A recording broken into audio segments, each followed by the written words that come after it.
Now we look at the material whereby we teach colour to the children, and we'll see how those points are built into the material.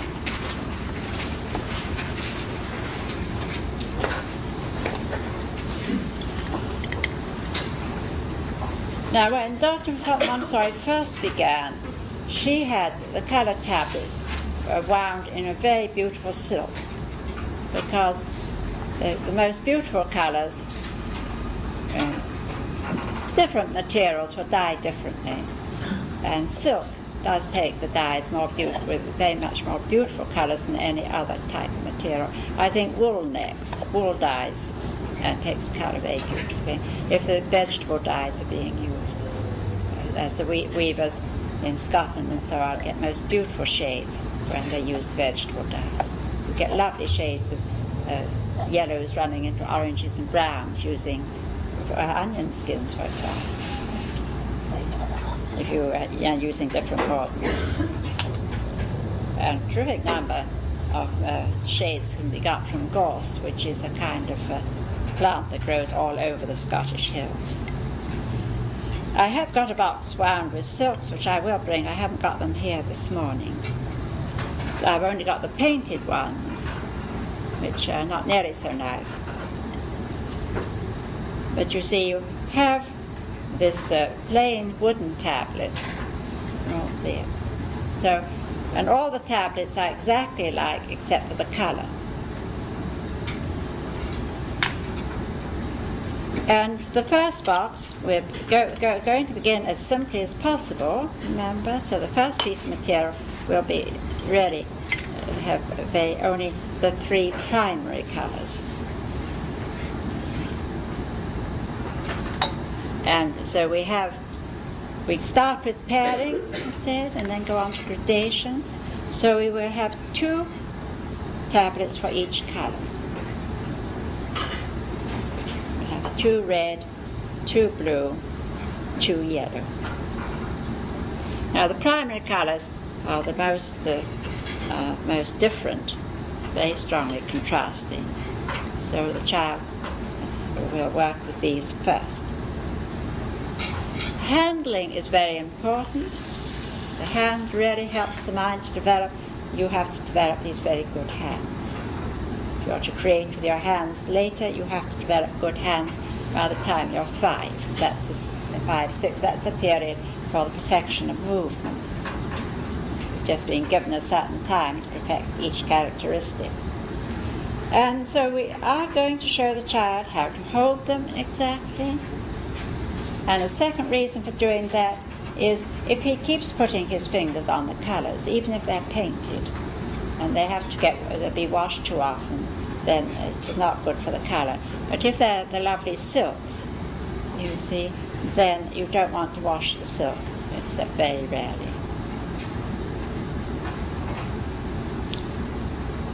Unfortunately, the best silks of all are no longer available because women have almost given up doing embroidery. And so there's not enough market. And last year these went off the market. So I'm not able to get the very best silks anymore, which is rather tragic.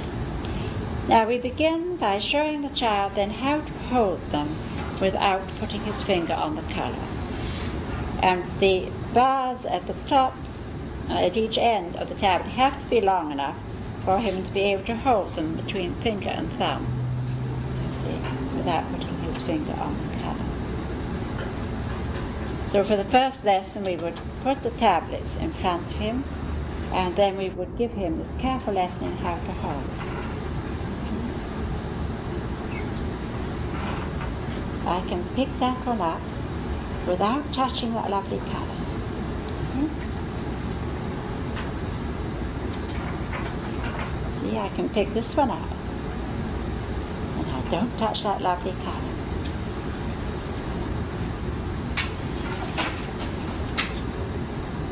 See how I hold this one? Now, you show me. Could you pick that one up? Oh, yes, you can. That's quite right. Could you pick this one up? Show me. Yes, you can. That's right. Now, would you always remember? Got this little practice with him. He enjoys. It's very, very simple. It has to be.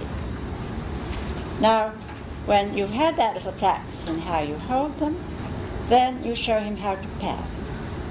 Now, we're not going to use the names, because although the child has seen these colors, quite possibly he doesn't know the names, or he may know that yellow means a color, but he's not sure which color is yellow. He may not have applied the names to the correct colors. So we're not going to use the names. We pick up the tablet, and we put it in front of him, and we ask, now, could you find the one the same as this one? And if he finds that one, you say, yes, those are the same, so we put them together.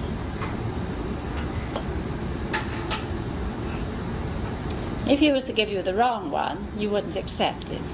You're the teacher. You would just say, no, that's not quite the same. Could you find one just the same? Now, could you find the one like this? And if he finds it again, yes, those are the same, so we put them together. And you put the second pair underneath the first. So the pairs are really, if you put them side by side, you see, then he might think those two belong together. So we need to put them. Now, could you find the one like this? Yes, we put those two together. And we look at them for a minute. Let's do that again.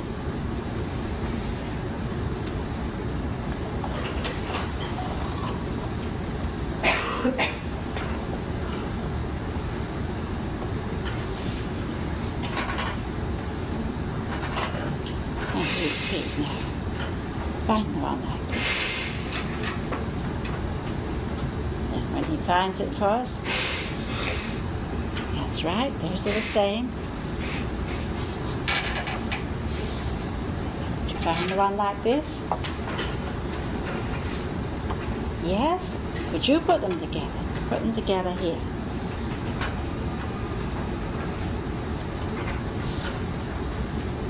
One like that.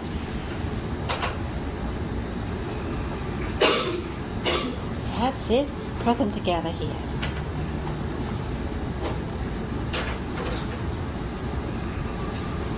Now, when you think the child has understood the exercise, then you spread them out again, and you say to him, now, you could do that yourself, couldn't you?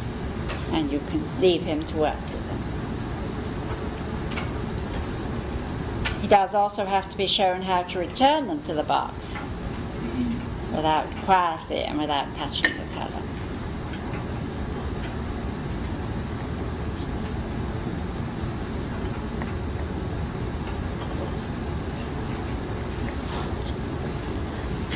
Now, we do have different types of boxes on purpose, so that he can learn all the different ways things fasten, lids and so on. And this is a slide box, and he has to have a demonstration on how to put the lid on the box. It's often happened with me that when I take this first box to the table, the child is only interested in the box. And if he shows this great interest in the way the lid comes on and off, well, forget about the lesson. Give him a lesson with the lid. And a small child will spend ages taking the lid on and off. They love to learn how all the things in the environment work.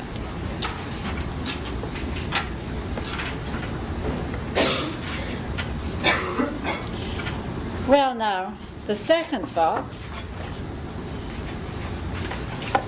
will contain 11 pairs of color.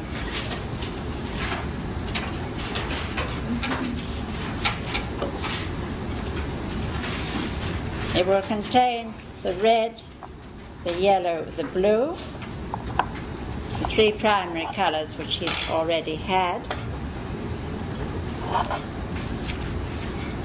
And then it will contain the colors that we get by combining any two of those. See, if we mix red and blue, we get purple. That's two purple.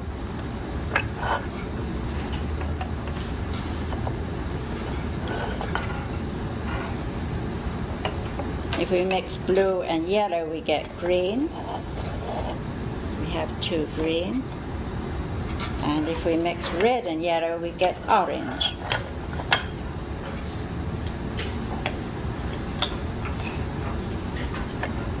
Then we have two brown.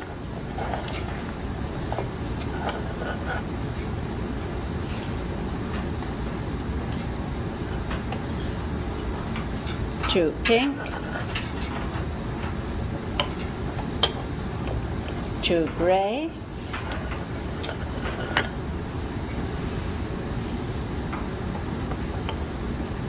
Two white.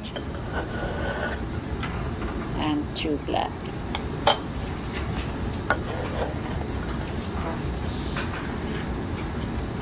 And that is one of everything you can have. See, so that is a full classification. You can have different shades of green, different shades of blue, but that's a full color range. Of course, white and black. One no color doesn't throws off all the rays, and one is a mixture of all the colors, absorbs all the rays. We don't want to, we must be careful to have delicate greys and pinks, you know. You don't want to, you want the exercise to be quite difficult. You don't want very strong colors. Well, now probably it'd be too much to give him all 11 pairs at once. So first you would give him the ones he'd already had, the red, the blue and the yellow, and perhaps 3 more pairs. When he was successful, you don't really need to give another lesson. He knows that the exercise is to pair the colors. So if he's a normal child, you just give him the greater number of pairs and he can do the work.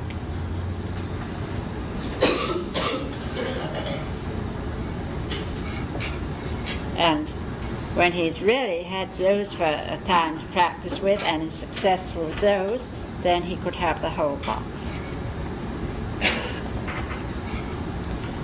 You will find that if you've given it at the right time, that he does make mistakes. He's very inclined to mix grey and white, you see, or pink and grey. He sometimes mixes, you see. But it isn't any help to be corrected, because his eyes have to adjust and be able to see. You can't teach anyone else's eyes to see. So as long as he's getting most pairs, doing most of the work, getting it right, you don't interfere.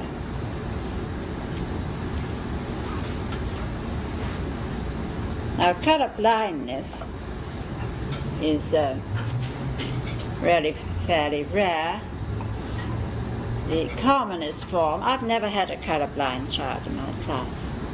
So, the commonest form is not to be able to distinguish green and red. Those two colours look exactly alike to you. It is, the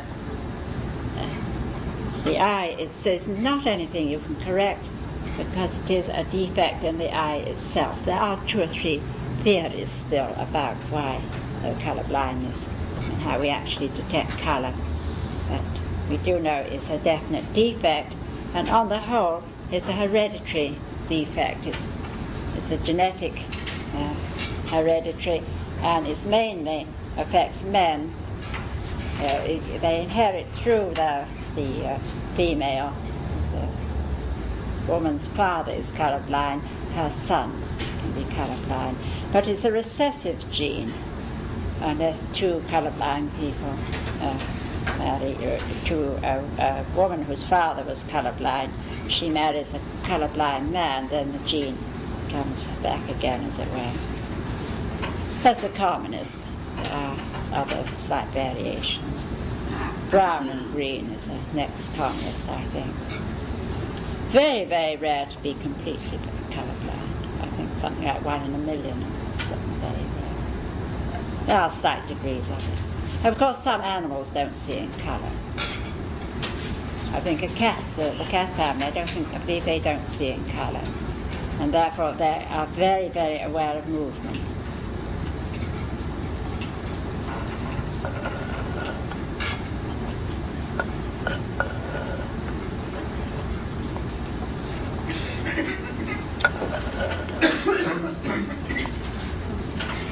Anything you wanted to ask about that? I wanted to ask, on the first lesson that you showed on any of these, if the child does choose a wrong color, did you say you show them again? If I asked him to find one like this one, and he handed me the blue, you see, which isn't so likely, but maybe he does not quite understand what I want. But then I wouldn't accept it. The teacher does not accept an error. You see, I look at it, oh no, those are not quite the same. Find one just the same. I think we are a little bit hung up sometimes about correcting the child. You see, if you are a teacher, the children or whoever you're teaching depends on a teacher who will point out their errors and help them to do better. You wouldn't like it if you were all trying to get to use the material properly and you were using it in a wrong fashion and I didn't come and correct you. You see. So we all depend on a teacher who will, but we do want a teacher who will correct politely and in a positive fashion. You see. So it's the way we correct that matters. And we don't correct when the child is concentrating.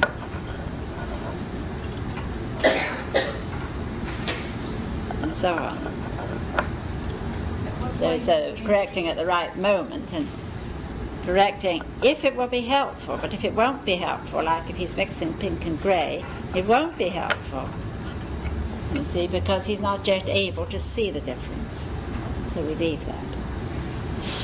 Provided he's getting most of it right, he understands the exercise. If he's getting most of it incorrect, though, is that he's not? Well, you must have given him too much.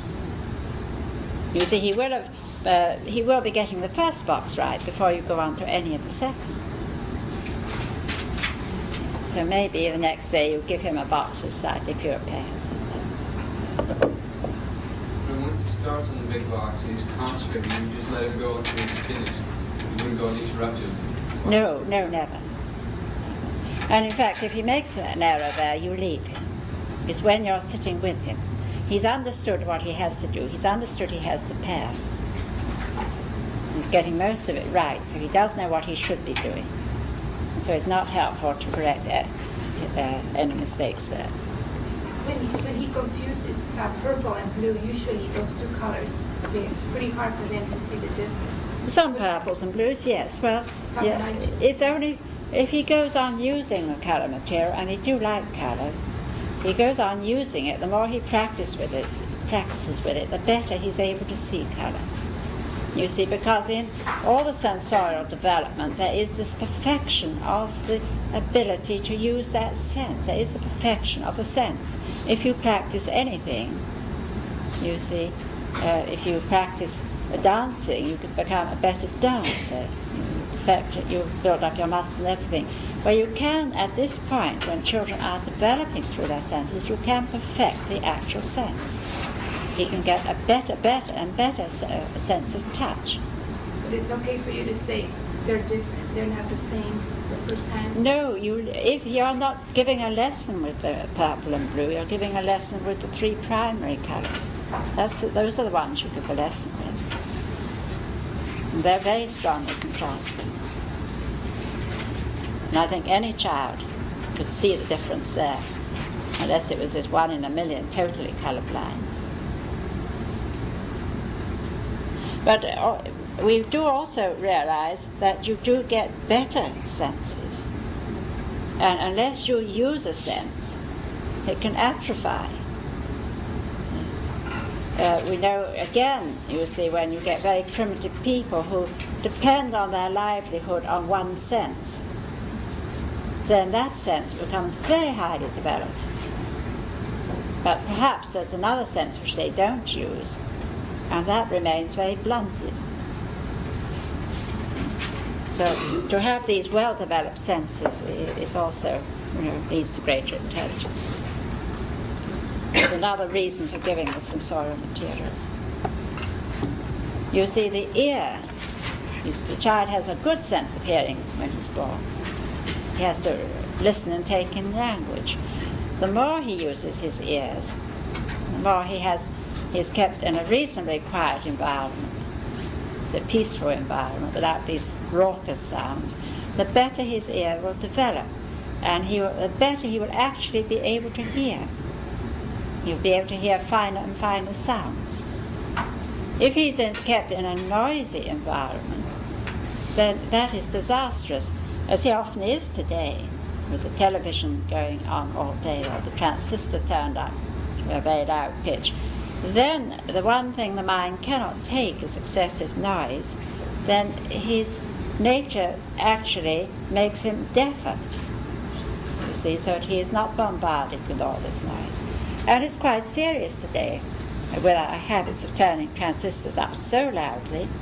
Our young people are deafer than they were a generation ago. In fact, many of our teenagers, or I suppose people in their 20s, their hearing is that of someone who's getting on for 70, 80, whose hearing is on the decline, you see, instead of being at its peak. And the baby, by the time it's 5, instead of having this very acute sense of hearing, can be slightly deaf. And the children in our schools, coming into our schools, are slightly deafer. There are quite a large percentage of them than they used to be.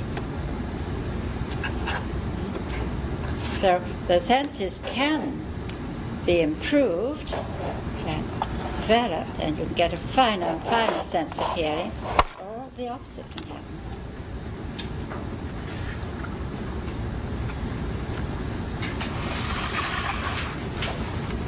But we've had the pairing, and we said that from pairing you move to gradations.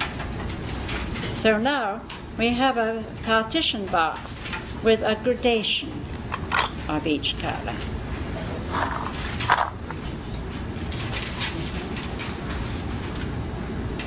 I think in this box there are 7 shades of each color.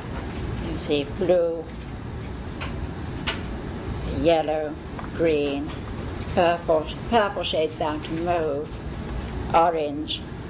And there are actually 2 kinds of red. There's scarlet, which shades down to a pink, and there's crimson, which shades down to a pink, and then grey and brown. Black is black and white is white. You don't really have shades. When you have different whites, then another color is mixed into the white. This is really very lovely when it's wound with silk. Now you let the child look at the box, and then you take out one shade, take out the purples.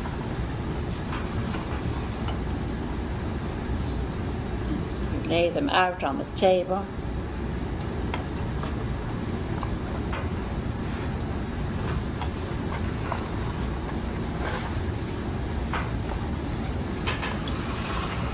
And then you get the child to find the darkest one. It is, the more intense the color, the easier it is to see it. It's amongst the very pale shades that he makes the most mistakes. So I think it's better here to start with the darkest. And then you ask him to find the next. Is that slightly less dark?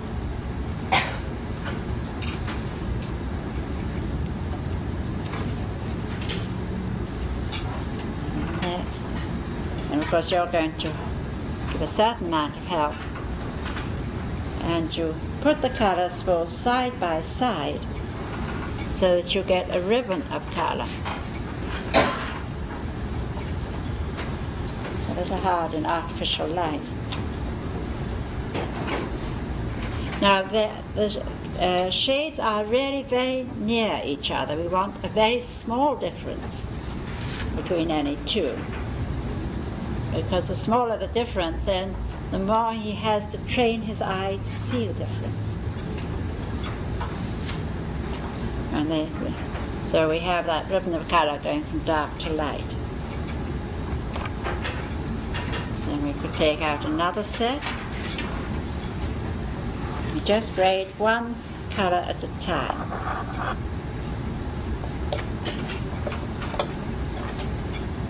Mix them all up where he can see them.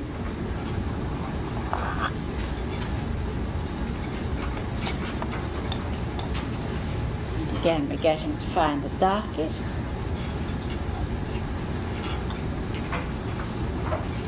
And we help him to arrange them in order of intensity.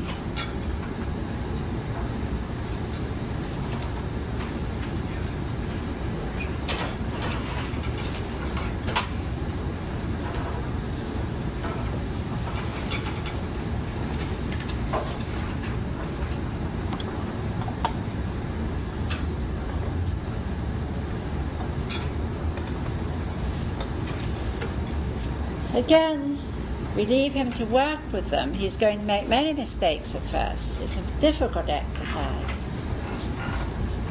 But as long as he is understanding what he should do, we do not interfere. It is not helpful here to correct. Very often, when he's finished a piece of work, he can see the mistake, because there's twice the difference between these as there would be between this one and this one. So the mistake does show up, and he may be able to see his mistake and put it right. But if he doesn't, then it's only through practice that his eyes become able to distinguish these very fine shades.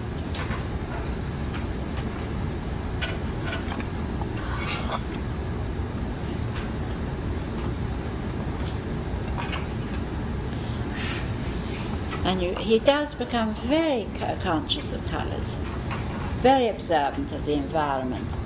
And you will find that his artwork, when he comes to draw and paint, this is a real preparation. He knows what we're talking about when we talk about the shading and so on, because he's had all this work with the color. I particularly remember one little girl, about 2.5 when she came to school, and she saw these and she wouldn't look at anything else. I gave her colour box 1, no, she didn't want that. Colour box 2, no, she wouldn't have anything to do with it. She was a very forceful little girl. She wanted this and nothing else.